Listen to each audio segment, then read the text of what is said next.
po. Negros. Ano yun? Bisaya? Opo, Cebuana po. Oo. Ako Marinduque. Saan po kayo ngayon, sir? Na dito sa Sariaya. Bakasyon.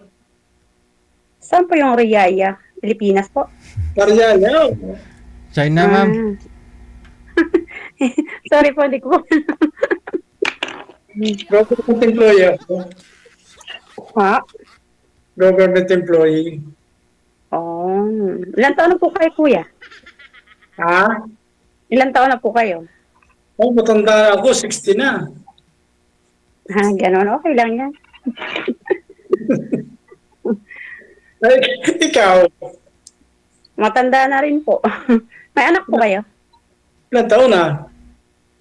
40 plus po. Okay. 40 plus. Mga 45, gano'n. 48. Opo, ganon po. Hmm. Bali, first time niyo po dito? Ngayon. Ako bali, second time na DJ. Natandaan niyo po ba yun? November 22 din po ata yun. Pero siya, 2020 or 21? Parang 2 years ago na po. Hindi po nag-work yung aming nung kausap ko kasi po, kapliedo siya ng ex ko. Kapliedo siya ng ex ko, kaya binlock ko. Ayaw mo nun? Hindi ka na magpapalit ng apelyido kasi pareho sila apelyido ng asawa niyo? Parang yun nga, tinapos yun ni DJ doon sa pinost mo noon. Magpapareho kami ng apelyido ng ex ko. Mas okay Kaya po. hindi ko yun Okay ho yun. Kahit di na kayo magpakasal. hindi po. Mga ganun po kasi alam ko na mga ugali. Bakit mo naman binlock? Basta po, mahawang story. Actually, po siya kasi yung ex ko, tapos tinanong ko siya kaano-ano niya, tapos para pong, siya, pang hira din po siya. Hi, DJ! Sir, upo. Ibig sabihin, saya rin siya. Hindi Sir? po, Sir, Tarlac po yata yun siya. teka lang, sir. Sir, upo po kayo. Huwag po kayo pa-iba-iba ng posisyon. Upo lang. Hindi po kayo kita sa live. Masyado akong mataas. Hindi na to i-post. Pero naka-live na tayo di ba? Boring lang po. Boring lang kasi ako dito, kaya. So, hindi po kayo interesado, ma'am. Hindi po kayo interesado. Ganon. Okay lang po. Friend muna, or bahala. Kasi sa totoo lang, DJ, mayroon ako pong naging sweetheart din dito din po sa nyo. Pero hindi po kami nagpa-line up. Nagkakilala lang po kami sa comment. Tapos, ayun po, parang hindi po siya interesado. Ako lang ang interesado. Mahirap naman yun, di ba? Di ba?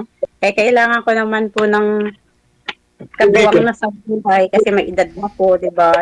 Pagtandaan namin, kailangan kong may kasama. Ma'am, itigil niyo po muna, ma'am. Itigil niyo po muna yung ginagalaw mo dyan. Masakit sa tainga. Ganun ba? Alisin ko na po muna, sorry. Bali, naging kayo, ilang years kayo, ma'am, nang nakilala mo sa comment? Since nung pagsali ko po noon, tapos binla ko yung kausap ko, siya ang nag-comment, then naging kami po hanggang ngayon naman, pero wala na pong communication ngayong araw na to, 1 week na. Kasi po siya kumbara parang nagbago nung nag-meet kami. May iba po ugali niya. Pero nasa Riyadh po ako noon, parang ramdam ko talagang okay siya. Tapos nung nag-meet na kami, nagbago yung ugali. Nag-meet kayo, nagsama kayo dito sa Pilipinas? Opo, nang pag-uwi ko po, nang galing ng Riyadh. Anong year kayo nag-umuwi dito, nagsama? Lang po, nung 2020, wala pang 1 year po. Aha. So tapos, siguro mga 9 months. nagbago, iba yung expect niya kaysa nangyari sa realidad. Siguro po, basta nung nag-meet po kami, nag-iba po yung ugali niya. Tapos, tawag din siguro, expected po niya, mga pera ko dahil abroad. Alam nyo naman po sa abroad. Hindi mo sinarapan eh. Hindi naman lang yung abroad, pera. Ganun po nga siguro. Ilan taon na po kayo? Maganda na abroad. Hirap po yan eh. Ngayon lang kayo hindi nag-contact pala eh. Hindi po, bali, ano po talaga, mula nung nag-meet kami, parang ano na po ako ba, decidido na akong sumali ulit din sa programa. Kaya nga nung naiba po yung ano, kasi dati nung sumali ako, messenger pa doon. Eh, nahirapan ako mag ano ng Viber, tawag din, download. Paano yun ma'am? Baka mapanood niya po ito. Tapos hindi pa ho kayo totally hiwalay. Eh, okay lang naman po. Friend muna kami ni Kuya, di ba? Siyempre, boring kasi walang kausap. Tsaka hindi siya Reserve ka mo. tumatawag naman. Reserve ka muna sir ah. Kung di na talaga matuluyan, ayun. Siyempre, nakikipagkaibigan lang naman eh. Eh, wala na kaibigan lang naman, di ba? Kausap lang naman. Hindi naman totaling asawa agad. Oh, yan Paano ma'am. pa lang dito, Kuya? 2 weeks. Mula nung ako'y bumalik din sa Middle East. 2 weeks pa lang po. Maraming kaibigan. Oo. Matagal din po kami noon. Away to. Since 2021 pa po eh. Hanggang nung ako'y bumalik dito na. Eh, pero nung nagsama na po talaga kami, naramdaman ko na pong iba yung ugali niya kaysa sa dating magkatawagan pa. Hindi mo ginalingan, hindi mo sinarapan eh. Hindi po, magaling po ako. Kaso lang po, nalulung po siya sa bisyo niya eh. May bisyo po kasi siya. Scatter. Mm. Sugal. Sugal ma'am, sugal. Uy, May alaga po ako. Bawal ka dito. Lama si Sophie na. Fine. Check ka lang. Sorry po ha. Distract mo talaga tong batang to. Ilang taon na po kay Kuya ulit? Alaga mo yan. Opo, anak ng amo ko po. Pero hindi ko siya alaga talagang kasi yung amo ko po talaga nag-aalaga sa kanya. Kaya nga po ako nabuboard kasi wala ganong trabaho. Pero pasalamat ako kasi wala ganong trabaho. Tapos, yun, madaming anak. Pero hindi pinagkatiwala sa akin. Linis lang talaga ako at saka alam ba. Eh, kaya bored po ako kasi pagkatapos maglaba maglinis, ala na ginagawa, nakatunganga lang. Totoo yun. Eh, sabi ko, try nga ako. Lagi ko ka talagang sinusubaybayan niya si DJ Jel. Tapos, nung naging kami na nung comment din, tuloy pa rin kaming nanonood. Nahilig din kasi siyang ano manood. po yun dito ma'am? sa... Nalulong sa, sa sugal? No, opo, may ano po siya. Yung bang sa sweet dish po. Yung sa luto ba yan? Ganun. Tulong po siya sa ganun. Eh, halos hindi ka na mapapansin kasi nag-ano po siya eh. Yung nag-tali. Nagtututal po ng numero para kung ano ang lumabas ngayon, ganyan. Tapos sometimes a day po yan ang tayaan po niya. Kaya may konting pera man, mapupunta lang dun sa ano. Pero sinusuportahan ko naman po siya sa ganyan kasi gusto niya yan eh. Ano naman siya, kaso lang yun, nawala ng time sa akin. Siguro na. Yan, ano kayo, may anak kayo. Ha? May anak kayo, may anak. Wala po. Wala po kaming anak. Pero may mga anak po ako sa una. Sa una, ilan?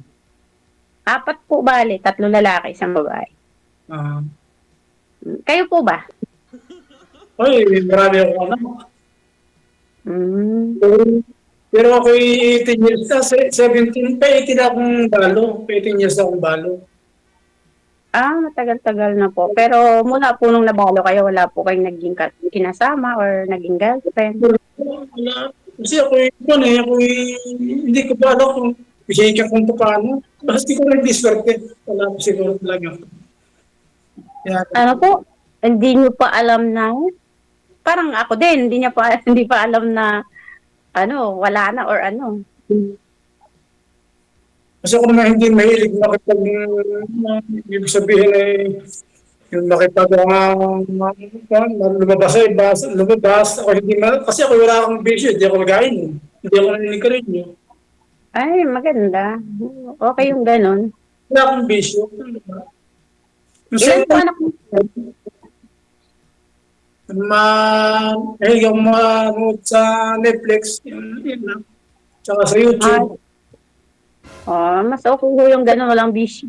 Ano Ano yun? lang ho bisyo niyo po na? Ilan yung anak? Tinanong ko si kuya kung ilan po anak niya, sir.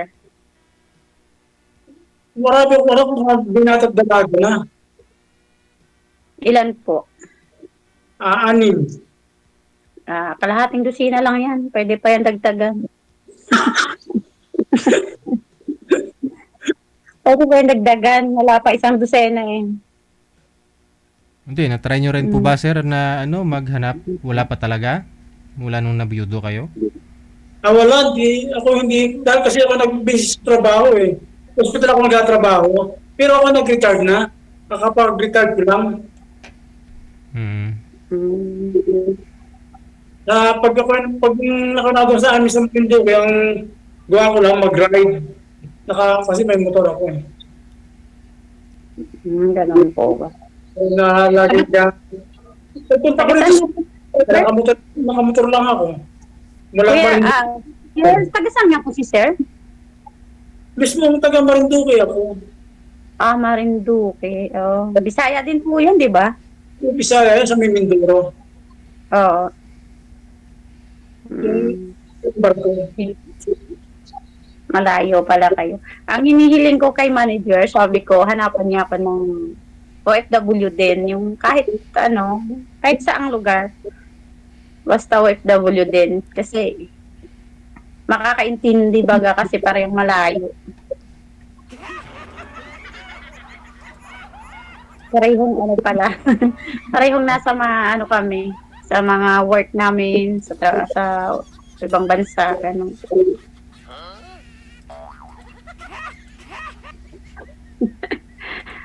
Kuya, natamimi na si kuya, wala yatang signal. Then, iniintay ko nga yung mga salita na parang yung mga kwento mo, parang aking iniintindi. Kuya, bakit hindi pa po kayo nakahanap ng 60 plus na po ba kayo? 60. Ba't di pa po kayo nakahanap ng kapalit nung niyo? Nawala yung asawa. Ma'am, ikaw ba nang saan po nung namatay ang asawa ko? Nagkakasya ng cancer. Maestra siya eh. Asawa ko maestra. Ano po trabaho niyo kuya? Technician kayo? Sa hospital, ako sa provincial guard. Hindi ka lang sa class mga pero nina. Dati ako militar. Dati akong sundalo. Tapos, noong ako nag-resign, nag-apply ako sa hospital. Di ako yung nakuha ng provincial guard. Retired na po kayo na sundalo. Nakaririn. Tapos, noong ako nag-retard, Nakalasabid tiro eh. di ang ambisyo ko yung umamasyal, lagi nakamotor. Sana. Sino pong kasama niyo pag namamasyal? Mga tropa, mga bata, napit kami sa mga bundok-bundok. Ikat-ikat lang. Isesend ko sa iyo mga ginagawa kong pagmotor. Okay lang po. Sige po, anong problem? Yung Usap na lang po tayo sa kasi may batang makulit din sa likod ko. Talaga gusto mo ito. Bawal po yan dito. Ang kulit mo, wala ka doon. yung ibigay mo sa akin ng yung account mo, ibigay ko sa iyo yung account ko. Okay po, DJ, ang kulit ng alaga ko. Baka mamaya Baka kasi gutom, padidiin niyo po muna. Sakre ba mo, Mitzi? Kulit talaga. Ano ko palang paalam mo para hindi ko alam. Alin po? Pangalan? Huwag naman mo po. Parehas naman tayo. Andyan po, Virgie. Yun lang po pangalan ko. Ano? Virgin. Dagdagan mo na ang letter N para maging virgin. Oy, bawal. Pabawa, sorry po, DJ. Bergie. Ha? Virgie po, Virgie. Bergie. Opo. Yun ang account mo, Bergie. Oho. Bergie lang. Opo, yan po, apelyido ko. Nandyan po IPPM niya po yan mamaya, sir. IPPM niya po. Bawal ho dito pag-usapan yung account sa Facebook. Okay po. Thank you, sir. Oh, Okay, sige, DJ. Salamat, DJ. Bye. Well, ano na tayo, sir, ha? Okay, ang alam. Mukhang wala ring chance kasi baka sa comment na naman yung mahanap mo, ma'am. Kasi gusto niya OFW. Ayaw mo nang retired ma'am sa army. May pensyon na sa GSIS. Tapos pumasok pagka sundalo, may pensyon pa sa SSS. Dalawa pensyon. Sabihin na ho natin, no? 20 years siya sa service. Mga edad niya, 45 mga 25 years, no? Sa sundalo, pwede na mag-early retire, eh. O, 45, nag-retire. Siguro pensyon nun, sir, mga 30 mil. Hanggang 35. Tapos sa SSS, siguro pensyon niya 10,000. Buhay na buhay ka na dun, ma'am.